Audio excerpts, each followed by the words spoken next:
Hello and welcome back to Brigador, where we are going through the campaign. Now on to Mission 2, Open Up Your Heart. Contract removal of target structures, opposition model or loyalist. The S&C is coordinating for your exfiltration, but preparations are not complete. Stand by for details. Until then, the S&C has a contract available for the most critical targets in Solo Nobre, the Orbital Guns. This defense array is what keeps the S&C from deploying a landing force in from orbit. Destroy the orbital guns in Letterad, and the concern will make arrangements for your exit from Novo Solo. Alright. What kind of map do we have today?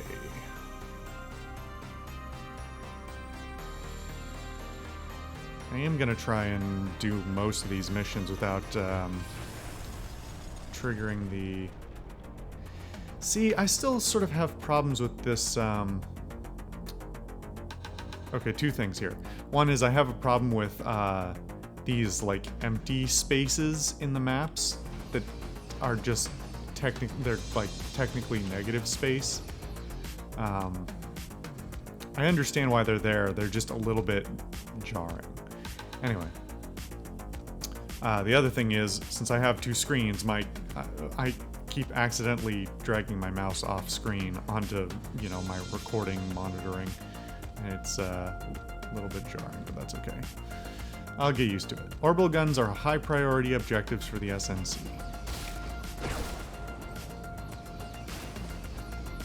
Destroying the guns will cause a large and loud explosion, alerting nearby enemies.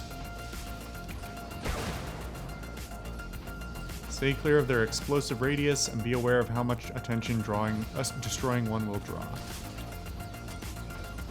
The orbital guns are currently marked for you with orange diamonds. Destroy them to complete your mission.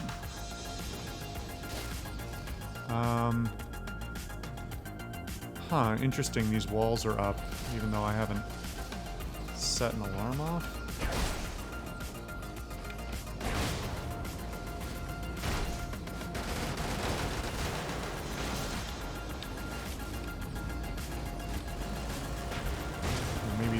Set off. I don't think it is, because it'd have the flashing orange thing on the screen.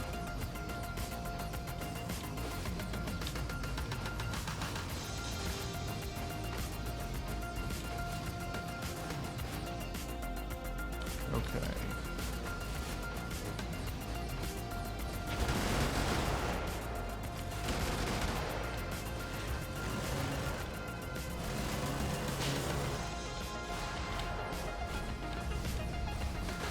I feel like I get stuck on debris so much more with the mechs than anything else.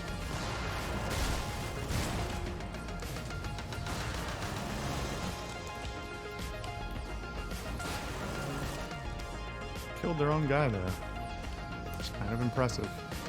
Actually, he may have killed himself.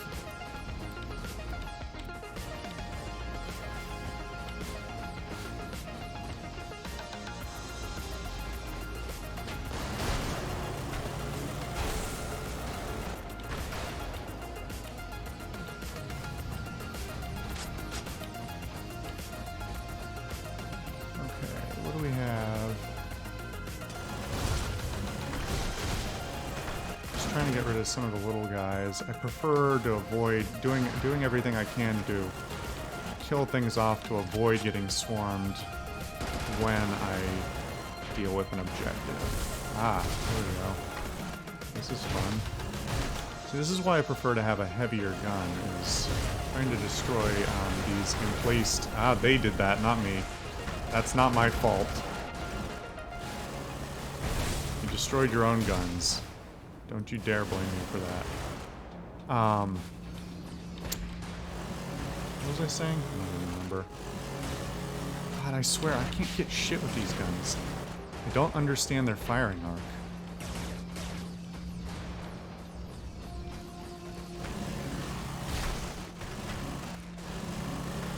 See how you can see where they're actually hitting. And it's ahead of... Like, you'd think the tip of the point of that arc is where they end up, but no, it's like It's beyond that. And I understand that it's like, it's supposed to sort of fade into the dirt. But look, I mean, look where my cursor is, the little purple reticle, versus where the... Oh, I should have been more judicious with my ammo. Okay. Good thing I didn't blow up that ammo depot.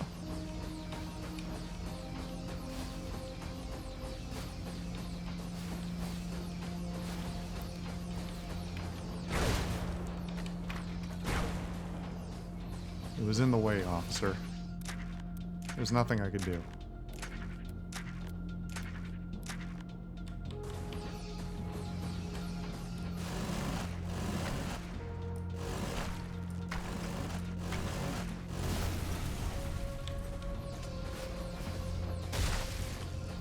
Man, the ammo for these guns goes fast, though, I gotta say.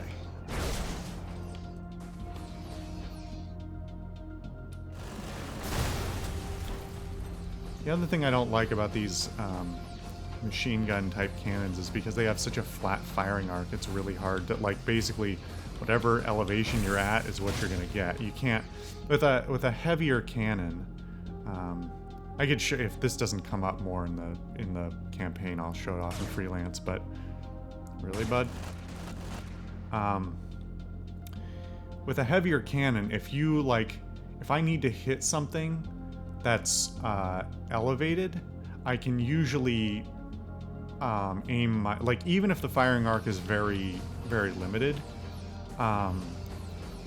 like the drop is limited, I can still get a pretty good improvement and avoid some obstacles just by aiming beyond it, like, because it will catch it earlier in its arc, if that makes any sense. Fuck. I was really hoping that wouldn't happen. I was really hoping that I could do a bit of damage.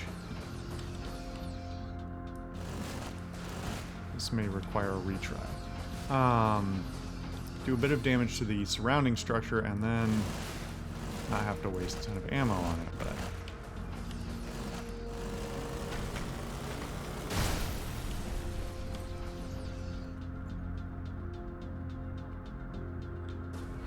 I must have wiped nearly everyone out at this point. I actually don't get to see the garrison. The garrison doesn't show up in the list unless you're, like, actively killing them. It's a little bit frustrating, but...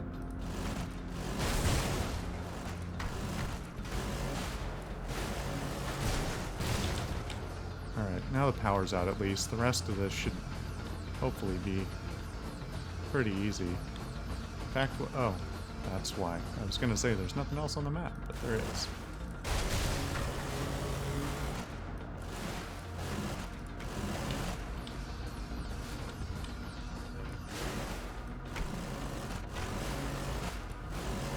Come on. There we go. Alright. Here's my exit.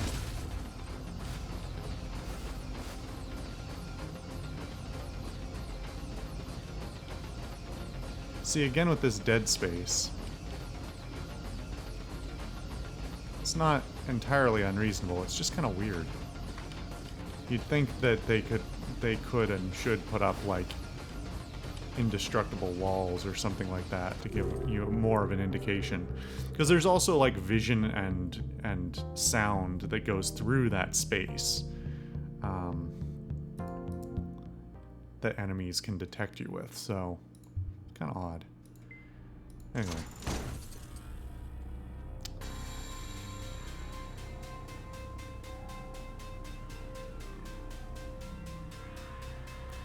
I am really curious why this processing takes the time that it does.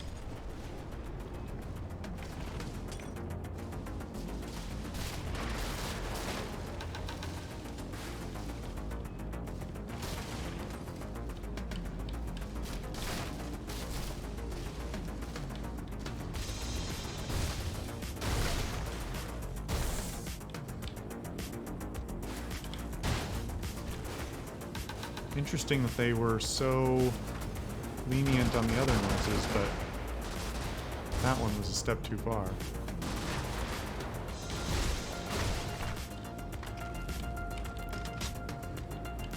Yeah, okay. I don't think the speed on this... I think this thing just has really terrible acceleration. Had nothing to do with the fact that I was wounded in the last mission. So you can see it a bit more with this gun, but even heavier guns show it more. So, well, actually, no, I can't... You can see it a little bit if aiming at this tank. That I can get a bit more elevation, potentially arc it over things if I aim past it.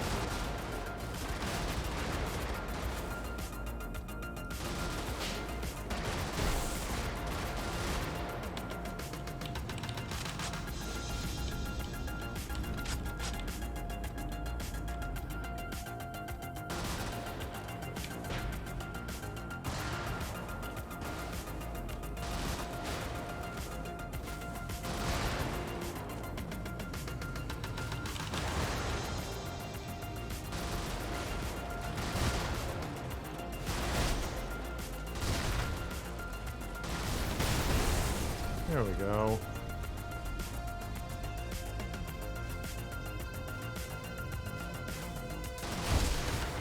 Uh-oh. I think that was one of those mobile mine things. Well, no, because I think those have a special marker on them, don't they? I don't recall them.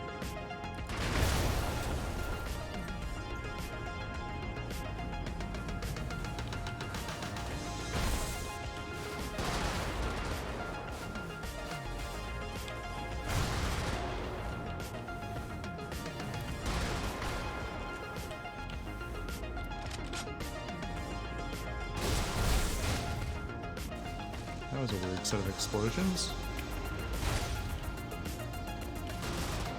Alright, let's not kill ourselves on this thing again. There we go.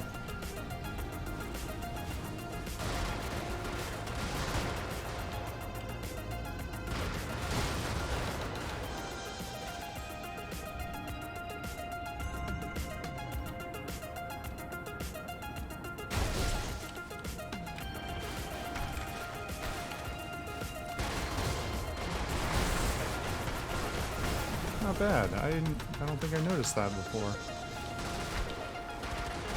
Sure is convenient how they put all these explosives near their key infrastructure. But it's not done in an absurd way either. It's like a totally reasonable, yeah, of course there'd be.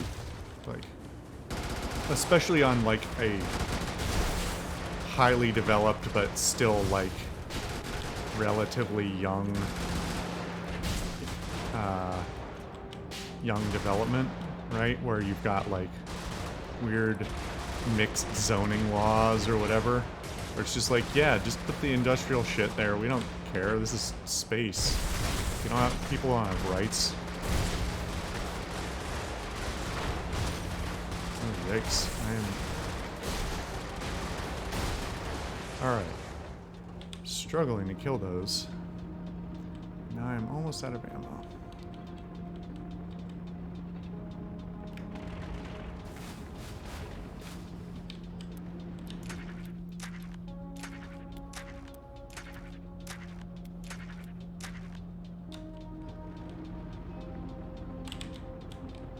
Do an old J turn, and looks like we've got two more. We've got the power stations and then two more of the guns.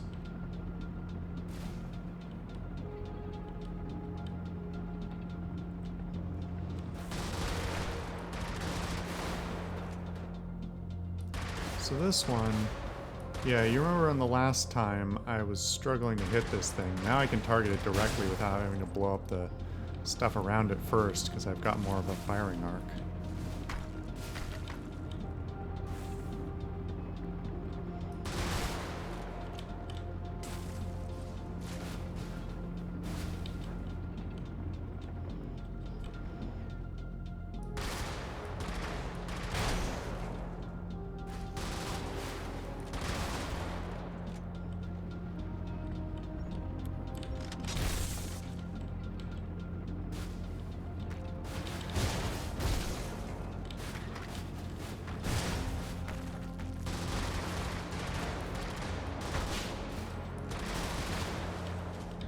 Okay. Power station's down. We've got... Oh, it looks like we just got ammo depots left.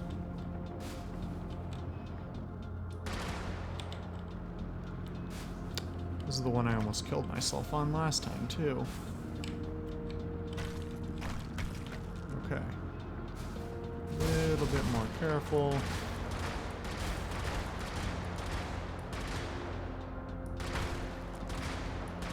There we go. Alright. Is there something else? I don't see the marker for an exit.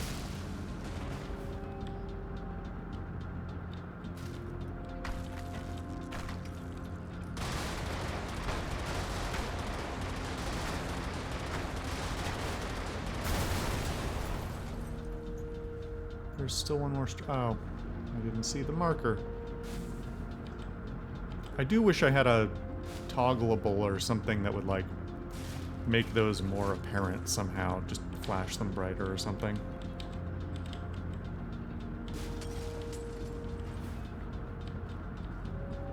Especially since, like, when they're right on the edge of your screen, you basically, like, the marker fades out. Like, you can barely see the marker there. Once I'm over here, you can see it, and then it slowly fades, and then it disappears when it's technically on screen, but I could easily miss it.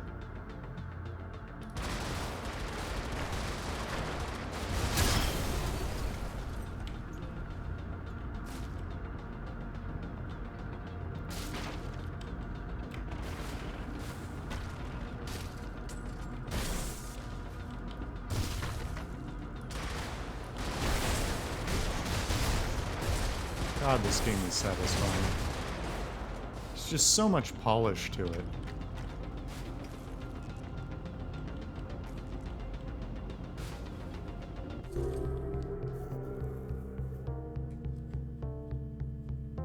Alright. Well, let's see if we can also do it with the Corvette. Oops.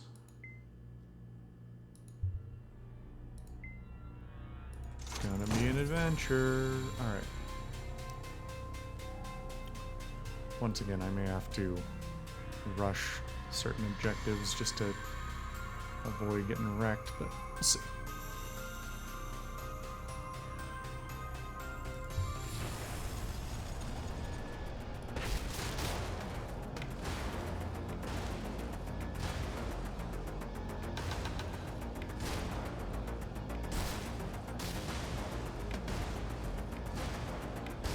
Nothing like taking your hover car on a trip through the forest. Okay, well, that was one of the bomb things. So now I know. Got $516 though.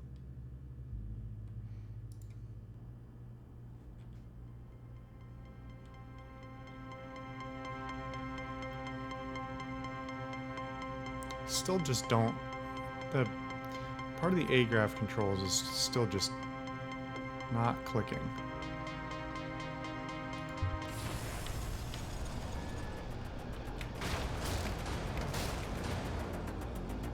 Fucking trees.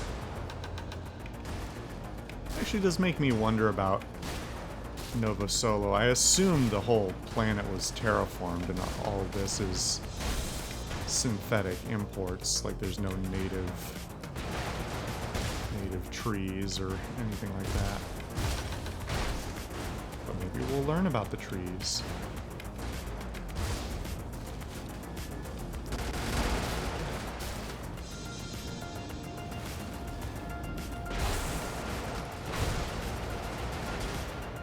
Being able to sneak up on them and hit them from the back is pretty sweet deal, I gotta say.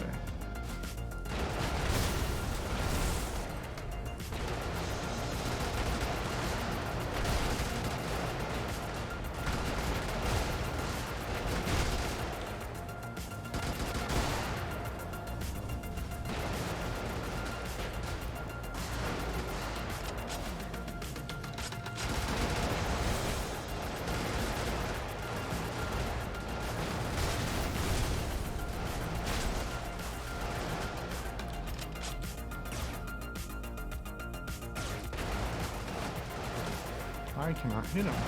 There we go.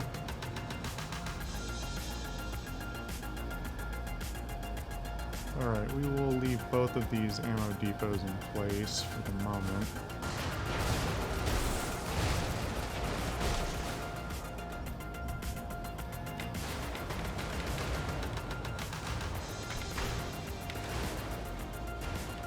Ah, right, this explodes. There we go. Oh, well, that all went to waste, but it was all overcharged anyway. Oh, this one we can actually destroy, because I don't have any blue weapons. Oh, I don't have any purple weapons. I do have blue weapons.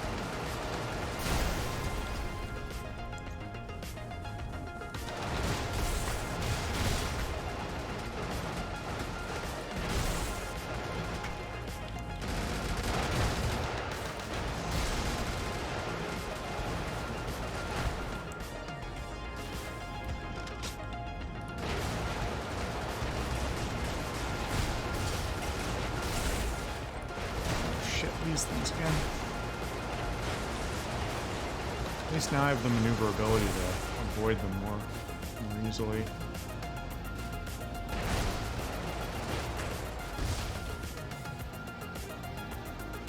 Isn't there a squad of dudes around here somewhere? Maybe not.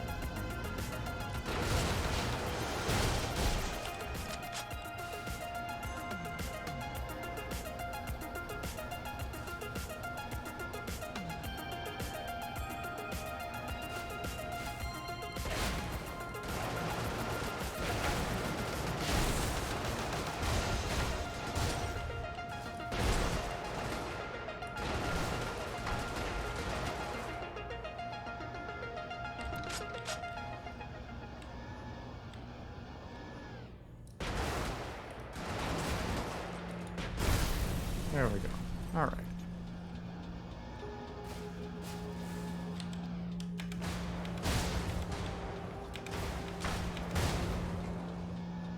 Stompy stomp stomp.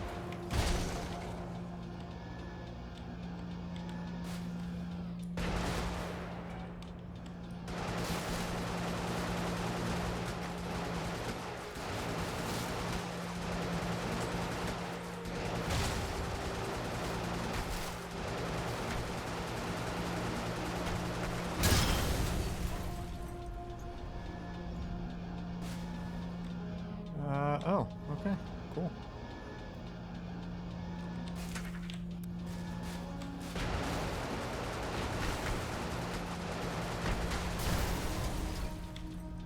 There's that. Just for good measure, we'll come get this one too.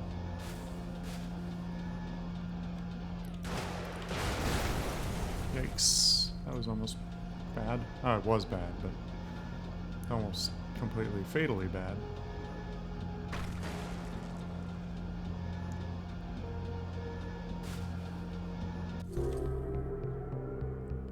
All right.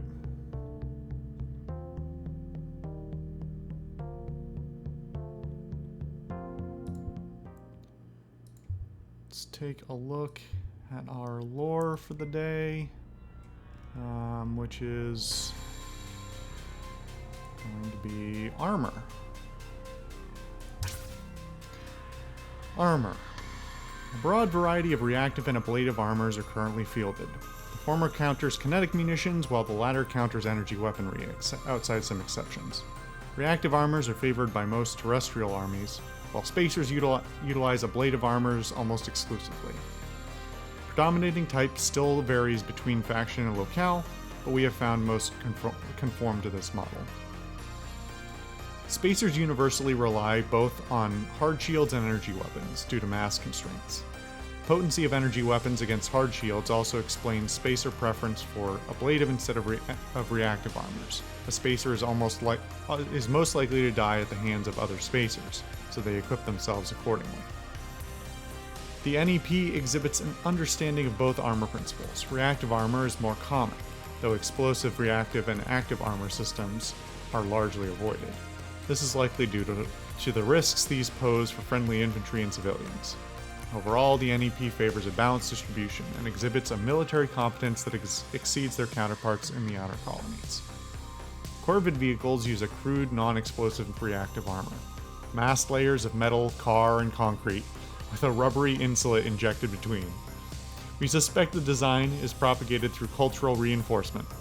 Corvette education precludes a scientific understanding of this communal breadth. Most Corvettes localize armor only to the cockpit. Armored bathtubs is largely accurate. The dearth of outer plating allows kinetic munitions to overpenetrate, minimizing mechanical damage at the crew's expense.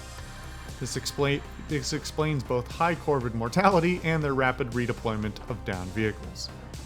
Given the frequency that it appears in NEP psych reports, Corvette Claret is both effective and intentional. I'm not sure what that's supposed to mean. Corvette Claret? Is that something that was referred to before that I forgot about? Doesn't look like it. Maybe we'll find out about it later. I don't know. Anyway. Interesting nonetheless. Interesting to read about armor types. Good lore. What a weird thing. Okay, well, it sounds like the police are outside for me because all of the sirens are out there, so. Thank you guys for watching another episode of Brigador, and I will see you guys for another episode of the campaign, The Order of Death, next time.